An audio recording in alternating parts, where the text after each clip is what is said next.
السلام عليكم ورحمة الله وبركاته. magacaygu waa Maxamed Ismaaciil Sheekh Cumar waxaana ay gudoomiyaha ururka cusub ee dhawaan laga dhawaaqay magaalada Nairobi 25kii bishii December. ururkaas oo saad la wada socotaan magaciisu yahay Isbahaysiga Cadaaladda Deegaanka Soomaalida. waxaan doonayaa inaan hordhac yar oo kooban idinka siiyo ururkaas sidoo ku bilaabmay waxa uu socdo iyo xagga uu ka socdo. ururkaasi wuxuu ku bilaabmay kadib markii 2 sano ee la soo dhaafay wada tashiyo fara badan la sameeyay oo gool badan la sameeyay taasoo la sameeyay dadka ay khusayso ay ka soo jeeda deegaankaasi oo u badan waxgaradka inta waxbaratay aqoon-yahanada indheer garadka duqeytida iyo shacabka intaba waan loo kala hadhin. marka ururkaas 2 sano la soo dhaafay wada tashiyaasha la sameeyay guntii iyo gabagabadii waxay ku soo dhamaatay in ururkaasi lagu dhawaaqo kadib markii la eegay baahida jirta taariikhda uu deegaanku soo maray xaaladda uu imika marayo iyo halka uu hiigsan doono haddii Ilaahay dhaado ayay laga maarmaan noqotay in ururkaasi la soo dhiso. marka haddii aynu dib u yara milicsano taariikhdii uu soo maray gobolkaasi dhammaanteen waynu ka wada dheregsanahay dowladihii u kala dambeeyay ee Itoobiya iyo xukuumadihii soo marayba inay dhammaantood ka midaysnaayeen cadaadinta iyo silcinta dadka wadankaasi ku nool ama gobolkaasi ku nool. hal shay bay ka midaysnaayeen dhammaantood xukuumadii soo maray meeshaasi oo ah bahdilka iyo quudsiga dadka Soomaaliyeed ee meeshaasi ku nool. taasoo keentay dhibaatada maanta aynu arkayno iyo dhibaatooyinkii hore ee soo jireenka ahaba ee taariikhda aynu ka akhrino. 1991kii markii nidaamkii Itoobiya uu isbedelay dadku waxay u hanqal taagayeen in maanta ay heli doonaan wixii ay xaq u lahaayeen.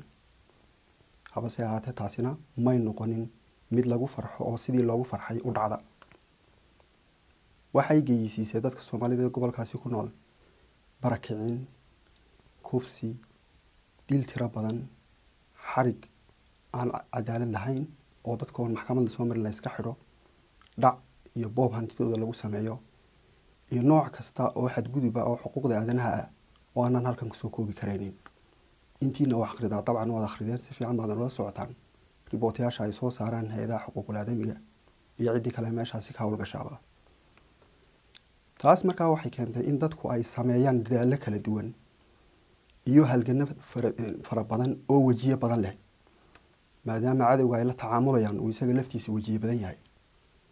halganadaasi qaar way socdaan kuwana way soo socon jireen. waxaanu dib u milicsanay oo aanu qiimeynay halganadaasi maxaa ka dhinaan ku soo biirin karnaa iyagoo ay tahay mar kastaba waxa aanu wadaagnaa inuu ka weyn yahay waxaanu ku kala duwanahay ayaanu anaku qaadanay go'aan meel dhexe ah oo aanan doonaynin magaranaysa inaanu Itoobiya nidhaahno saacada waan ka go'aynaa.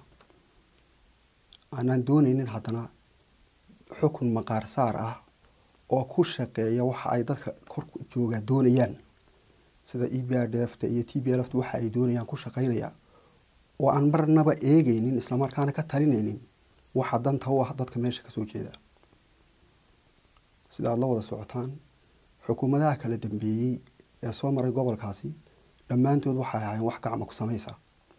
mayna ahayn wax ka yimid doonista dadka. mayna ahayn wax u danaynaya doonista dadka. waxay ahaayeen kuwa ay raali ka yihiin dadka wadankaasi ka taliya. haddii ay dadka u xun yihiin iyo haddii ay u san yihiin iyagu wax macno oo kala duwanaansho u sameynaysa ma lahan. as far as ay iyaga u buuxinayaan waxa ay doonayaan oo ah mar kasta inay iyagu gacanta ku hayaan meesha isla markaana ay xukunka iyo aayatashiga iyo masiirka dadkaasi dad kale gacanta ugu jiro. taas waxa meesha ka saaraysaa wixii ay dadku filayeen oo ahaa inay xornimo heleen, inay aayahooga ka tashanayaan, inay siday doonaan isku maamulayaan. taa ka sii darana waxa meesha ka baxay doorkii ay culimada diinku ku lahaayeen, doorkii ay waxgaradku ku lahaayeen, doorkii ay odayaashu ku lahaayeen bulshada dhexdeeda. waxay keentay in meesha ka dhaco bahdil iyo cadaadin toos ah iyo faquuq lagu sameeyay odayaasha wadanka ka soo jeeda oo doorkoogii xalinta khilaafaadka isku dhaweynta dadka ay meesha ka baxday. taa bedelkeedana waxa meeshii lagu bedelay in dadka la qaybiyo oo gobol loo qaybiyo la iska hor keeno lagu tartansiiyo siyaasadda ku dhisan faquuqitaanka iyo xaqdarrada. waxay noqotay markaa dadkaasi in ay isweydiiyaan sidee baynu ula tacaalaynaa, sidee baynu wax uga qabanaynaa xaaladda tan meesha ka jirta. sidaan horeba usoo sheegay halgano fara badan baa waddanka ka jiray, ku dheeraan maayo. sidaan hore u sheegay halgamadaasi waxaanu u soconay aanu wadaagno ayaa ka badan mar kastaba waxaanu ku kala duwanahay. taas macnaheedu waxa weeyaan ma rabno inaynu anagu isku mashquulno enerjigii iyo waqtigii aanu gelin lahayn differencekeena. waxaa muhiima inaynu gelino waxaynu iskaga mid ka nahay. taasaa soo dhaweynaysa wixii dhammaanteen aynu u soconay. dulmiga meeshaa ka jira dawadiisu waa cadaalad. xadgudubka meeshaasi ka jira dawadiisu waa cadaalad. xaqdarrada meeshaa ka jirta dawadeedu waa cadaalad. waxay naga maqan waxa soo dhaweynayaan waa cadaalad. waa cadaalad dhexdeena laga sameeyo oo laga baxo gobolaysiga, isla markaana la iska ilaabo qabyaaladda sida xun loo isticmaalo. dadka xoolihiisa loo ammaan geliyo cadaaladday ka mid tahay. dadka cirdigiisa iyo sharaftiisa oo aan lagu xadgudbin cadaaladday ka mid tahay. dadka wixii ay xaq u muteen oo ay xaq u lahaayeen oo la siiyo, isla markaana aan kala badh la siinin iyadoo ful ah la siiyaa, cadaaladday ka mid tahay. marka dadkii isku yimiday ee dhaqdhaqaaqaasi yagleelay waxay ku taliyeen markaa in cadaaladda laga shaqeeyo sida uu tilmaamayo magaca ururku. dhammaanteen markaa waxay nagu waajibay inaynu cadaaladda taageerno, inaynu meel uga soo wada jeedsano dulmiga iyo xaqdarrada ay wadaan kuwa iyagu ku raaxaysta dhibka dadka.